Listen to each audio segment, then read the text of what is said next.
दोस्तों, स्वागत है आपका एक बार फिर से एक नए वीडियो के साथ। आप देख रहे हैं टेक्निकल नॉलेज चैनल।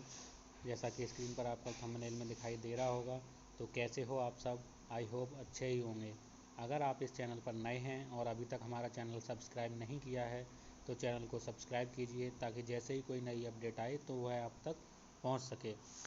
आज की वीडियो में हम स्पेशली बात करेंगे distribution JEE Uttar Pradesh power corporation limited में, मतलब यूपी के बिजली विभाग में जो जेई जूनियर इंजीनियर हैं, जो अवर अभियंता के पद पर तैनात हैं, उन लोगों के लिए एक डीटी सर्वे वाला ऑर्डर डिपार्टमेंट की तरफ से जारी किया गया है कि उन्हें डीटी सर्वे करनी है। डीटी का मतलब होता है डिस्ट्रीब्यूशन ट्रांसफार्मर।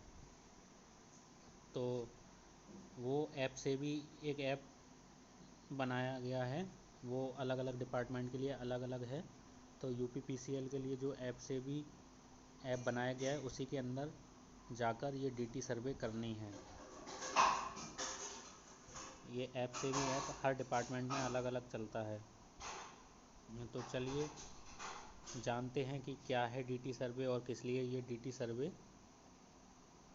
का ऑप्शन शुरू किया गया है।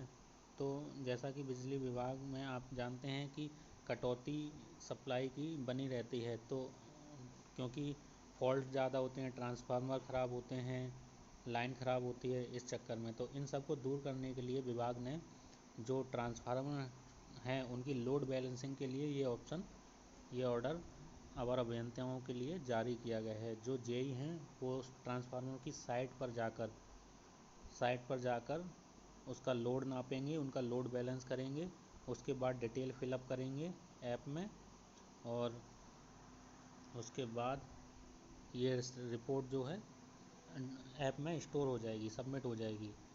तो चलिए देखते हैं कि कैसे क्या करना है, और चलिए देखते हैं तो ऐप से भी ऐप कैसे चलाना है।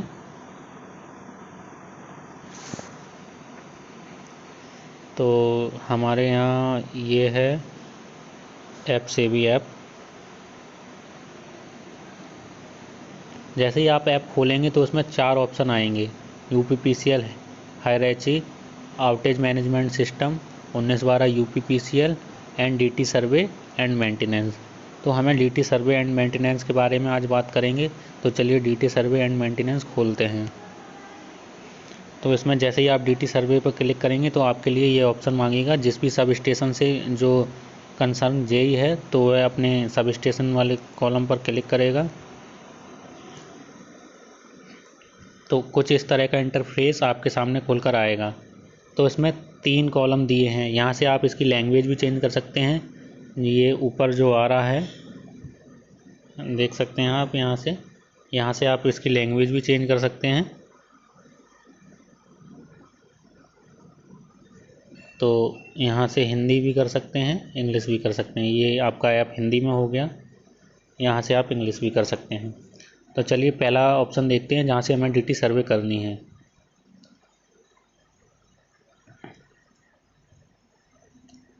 तो आपके सामने कुछ इस तरह का इंटरफेस खुल के आएगा। तो सबसे पहले आपको एक्सेप्ट पर क्लिक करना है, उसके बाद नेक्स्ट आगे चलेंगे।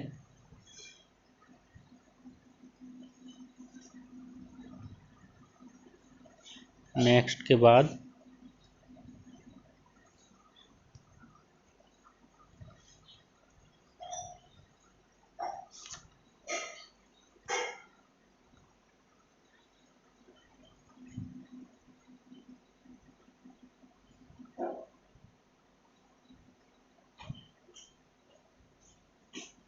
अब जैसे कि आपके सामने ऑप्शन खुलकर आ रहे हैं। जो जेई जिस डिस्कॉम से रिलेटेड होगा वो डिस्कॉम उसकी आईडी में अपने आप शो हो जाएगी। जैसे ये मध्यांचल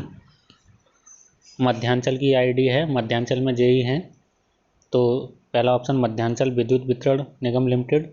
दूसरा जो अपने आप आ जाएगी, जो भी डिवीज़न मांगेगा वो डिवीज़न आ जाएगी। उसके बाद अपना सब स्टेशन, जो भी सब स्टेशन होगा वह सब स्टेशन अपने आप ही आएगा, जो आपकी आईडी से लिंक होगा। उसके बाद फीडर आपको सेलेक्ट करने पड़ेंगे, अलग अलग फीडर आएंगे। जो भी फीडर हैं ये देख सकते हैं आप, ये अलग अलग फीडर आएंगे। जिस भी फीडर पर वो ट्रांसफार्मर की डीटी सर्वे आप कर रहे हैं। तो इसमें यहाँ पर 10 फीडर शो हो रहे हैं। तो चलिए कोई भी एक फीडर ले लेते हैं, जैसे फर्स्ट वाला ही ले लेते हैं, ये वाला सरदारपुर। तो इसको सिलेक्ट किया। अब वहाँ फीडर टाइप मांगेगा। अगर आप रूरल एरिया से हैं तो रूरल, मतलब ग्रामीण क्षेत्र से हैं तो रूरल सेलेक्ट करना है, शहरी क्षेत्र से हैं तो अर्बन सेलेक्ट करना पड़ेगा। और अगर फीडर इंडस्ट्रियल है, जैसे कोई मिल है या फैक्ट्री है, उसका सेपरेट फीडर है, तो आपको फीडर टाइप में इंडस्ट्रियल सेलेक्ट करना है। उसके बाद चलते हैं अगला ऑप्शन। अभी फ़िलहाल हम रूरल से हैं तो रूरल सेलेक्ट करते हैं। उसके बाद लोड ऑन फीडर, तो यहाँ पर आपके सामने 3 ऑप्शन आएंगे, जैसा कि आप देख सकते हैं ये। तो पहला है एग्रीकल्चर। अगर उस पर एग्रीकल्चर कृषि के लिए सिंचाई हेतु मोटर पंप स्थापित हैं, वो वाला फीडर है तो वो। अगर घरेलू कनेक्शन है उस पर, जैसे डोमेस्टिक लोड, घर की सप्लाई चल रही है तो उसके लिए डोमेस्टिक। यदि कोई मिल वगैरह या फैक्ट्री है तो उसके लिए हमें इंडस्ट्री सेलेक्ट करना है। तो अभी हम डोमेस्टिक सेलेक्ट करते हैं। उसके बाद डीटी मीटर। अगर ट्रांसफार्मर के पास डीटी मीटर यानी कि डिस्ट्रीब्यूशन ट्रांसफार्मर मीटर, जो मीटर की जो ट्रांसफार्मर की आउटगोइंग है वो मीटर की इनकमिंग में गई हुई है, तो आपको यहाँ यस करना है। उसके बाद मीटर का सीरियल नंबर फिलअप करना होगा। और अगर नहीं है तो यहाँ नो करना है। हमारे यहाँ नहीं है तो हम यहाँ नो सिलेक्ट करते हैं। उसके बाद ये देख सकते हैं सीटी अवेलेबल। सीटी अवेलेबल यानी कि करंट ट्रांसफार्मर जो करंट मेजरमेंट वाला इंस्ट्रूमेंट होता है वो। तो अगर है तो उसे यस करना है, अगर नहीं है तो नो करना है। हमारे यहाँ फ़िलहाल अवेलेबल नहीं है। तो यहाँ डीटी नेम में, डीटी नेम हम ऐसा रखते हैं जैसे कोई लैंडमार्क, ट्रांसफार्मर का लैंडमार्क कर देते हैं कि इस जगह पर ट्रांसफार्मर लगा हुआ है।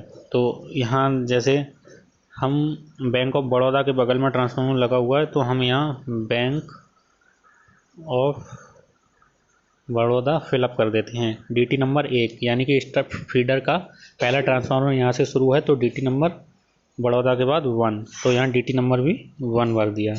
उसके बाद नेक्स्ट पे क्लिक करेंगे।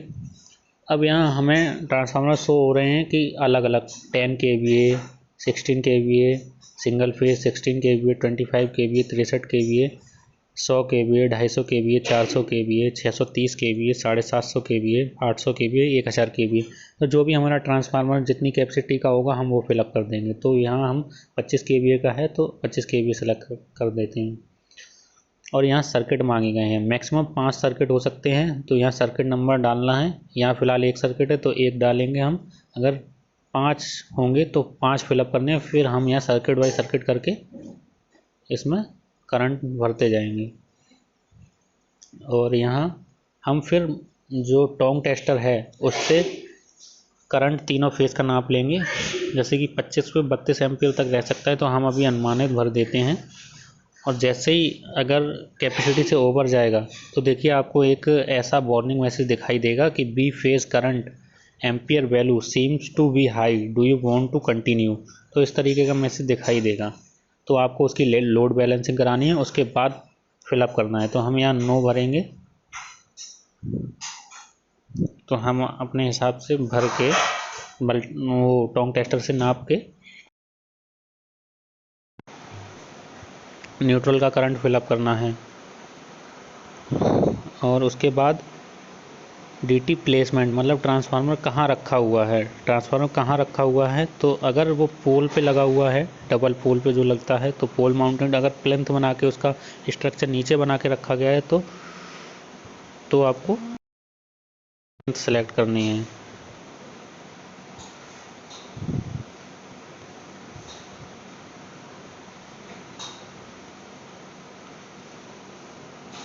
फिर प्लेंथ स्टेटस सेलेक्ट करना है। ओके, अभी हमारा ट्रांसफार्मर डबल पोल पर लगा है तो हम यहाँ पोल माउंटेड सेलेक्ट करेंगे।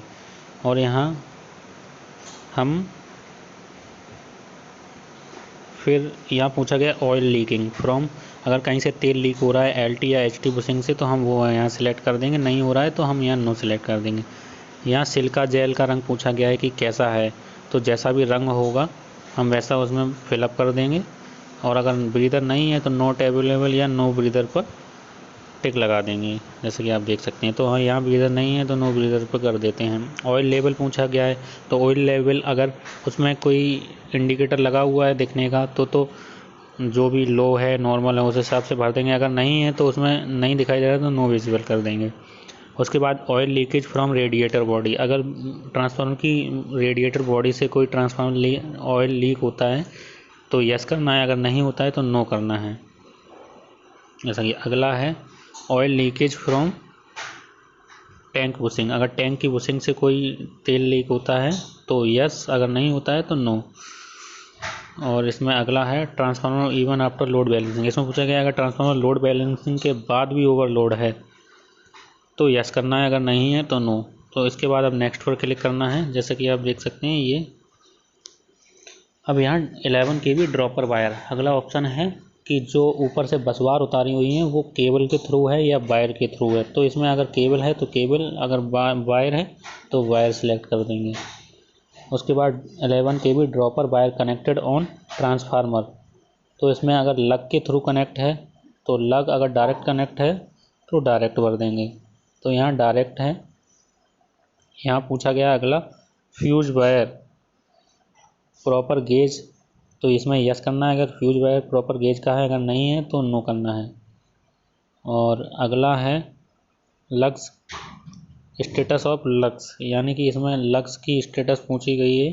तो इसमें अगर मशीन के द्वारा लग्स प्रेस किए गए हैं, दबाए गए हैं तो मशीन से, अगर हथौड़े के द्वारा पीट कर लगाए गए हैं तो हथौड़े वाला, अगर कोई लग नहीं है तो हम यहाँ नो लग सेलेक्ट करेंगे।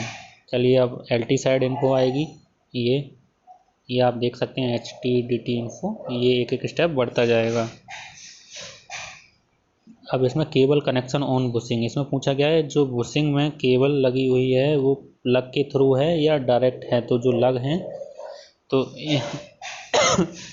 यहाँ पूछा गया है कि हथौड़े से दबे हुए हैं या मशीन से, तो हम यहाँ मशीन सेलेक्ट कर लेते हैं अगर मशीन से है। फिर इसमें पूछा है L पीस बस bar is install on LT rod, मतलब जो L पीस लगता है ट्रांसफार्मर डबल पोल के बीच में वो लगा हुआ है या नहीं। और अगला है LT circuit is required to balance the load on each circuit, मतलब इसमें पूछा गया है कि हर एक LT सर्किट पर लोड बैलेंसिंग की आवश्यकता है, तो अगर हाँ तो हाँ, अगर नहीं तो इसमें नहीं भरना है। चलिए आगे बढ़ते हैं DT सेफ्टी इन्फो पे। जैसा कि आप देख सकते हैं तो अब यहाँ टाइप ऑफ अर्थिंग पूछा गया है, टाइप ऑफ अर्थिंग किस तरीके की अर्थिंग यूज़ हुई है ट्रांसफार्मर। तो यहाँ वाटर वाली तो होगी नहीं, अर्थिंग रॉड वाली होगी, तो यहाँ अर्थिंग रॉड वाली सिलेक्ट कर देते हैं। बॉडी एंड न्यूट्रल अर्थिंग अगला पूछा गया है, बॉडी एंड न्यूट्रल अर्थिंग, तो इसमें हम भरेंगे अगर अलग अलग है बॉडी एंड न्यूट्रल अर्थिंग तो सेपरेट, अगर एक साथ ही बॉडी और न्यूट्रल अर्थ किया हुआ है तो हम यहाँ सिंगल पर टिक कर देंगे। और पूछा गया अर्थिंग वायर किस तरीके से ट्रांसफार्मर की बॉडी से कनेक्ट है, तो इसमें अगर नट एंड बोल्ट के थ्रू कनेक्ट है तो नट एंड बोल्ट, अगर विदाउट वाशर बिना वाशर के है तो विदाउट वाशर, यदि बाइंड करके है तो बाइंडेड, तीसरा ऑप्शन, तो हम यहाँ बाइंडेड करेंगे। अगला है रिमार्क, अगर कुछ और रिमार्क डालना है उसके रिलेटेड तो आप यहाँ रिमार्क डाल सकते हैं, जैसे कि नियर पेट्रोल पंप, जो भी अगर लैंडमार्क कुछ और डालेंगे तो वहाँ फिलअप कर सकते हैं। और यहाँ हमें ये जो आ रहा है इससे ट्रांसफार्मर का फ़ोटो कैप्चर करना है। फ़ोटो आने के बाद फिर सेव पर क्लिक करना पड़ेगा। अभी मैं फ़ोटो लेके नहीं दिखाता, नहीं तो मेरा अपलोड हो जाएगा ट्रांसफार्मर, तो ऐसे आप करके सेव कर सकते हैं। तो यहाँ से हमारा DT सर्वे कंप्लीट हो जाएगा। अब हम चलते हैं, अगर हमें जो भी हमारी DT सर्वे हो जाएगी तो हम यहाँ से रिपोर्ट उसकी डाउनलोड कर सकते हैं, site inspection and maintenance report से, यहाँ से हम रिपोर्ट डाउनलोड कर सकते हैं। तो यह खोलेंगे तो यहाँ सबसे पहले MVVNL आ रहा है, तो हम यहाँ पहले सिलेक्ट पे जाएंगे, पहले सिलेक्ट करेंगे इसको, ये। अब इसके बाद दोबारा से इसको MVVNL करेंगे, इसको MVVNL दोबारा से करेंगे। फिर आपका जो भी जोन है, जैसे कि मेरा यहाँ बरेली जोन है तो वो जोन सिलेक्ट कर सकते हैं। अगला है सर्कल, तो आपका जो भी सर्कल हो तो वो सिलेक्ट करेंगे। तो मेरा सर्कल यहाँ शाहजहाँपुर है तो मैं शाहजहाँपुर सिलेक्ट करूँगा। अगला है डिवीज़न, जो भी डिवीज़न है, तो आपको डिवीज़न सेलेक्ट करनी है। तो मेरी डिवीज़न यहाँ ADD पुवाया है। अगला है सब डिवीज़न, तो सब डिवीज़न सेलेक्ट करते हैं। सब डिवीज़न में या सब डिवीज़न में मांगेंगे EDHD बंडा, या बंडा सब डिवीज़न है। तो अब सब स्टेशन सेलेक्ट करते हैं। जैसा कि आपको पता था, अभी बताया था, मेरा सब स्टेशन बंडा है, तो यहाँ बंडा सेलेक्ट कर लेते हैं। यहाँ मेंटेनेंस रिपोर्ट जो HTML में लिख के आ रही है, यहाँ ये हमको PDF में, अगर PDF में डाउनलोड करनी है तो PDF में, एक्सेल में डाउनलोड करनी है तो एक्सेल में।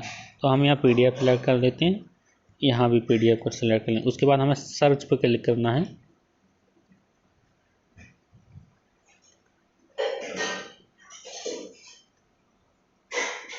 तो जैसा कि आप यहाँ मैसेज देख सकते हैं, रिपोर्ट फाइल डाउनलोड, ये आपको नोटिफिकेशन दिखाई दे रहा है, DT सर्वे मेंटेनेंस डाउनलोड PDF फाइल। तो चलिए इसको खोलते हैं।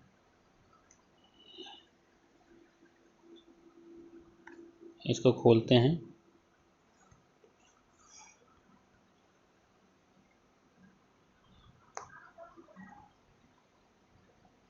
ये डॉक्यूमेंट्स में हमारा गया है, ये देखिए DT survey and maintenance report. चलिए इसको खोलते हैं। ये देखिए, तो जैसा कि मैंने अब अपने यहाँ ट्रांसफार्मर की सर्वे कर रखी है, वो सब इसमें डेट, लोड जो भी भरा है और जो भी स्टेटस आप भरते हैं वो सब इसमें फिल होके आ जाता है। तो इस तरीके से आप रिपोर्ट देख सकते हैं, और इस तरीके से आप लोगों को DT सर्वे करनी है। तो आज की वीडियो में बस इतना ही। मिलते हैं एक नई वीडियो के साथ। तो आप लोगों को ये वीडियो कैसी लगी कमेंट करके ज़रूर बताएं। यदि अच्छी लगी हो तो वीडियो को लाइक कीजिए एवं ज़्यादा से ज़्यादा शेयर कीजिए। धन्यवाद।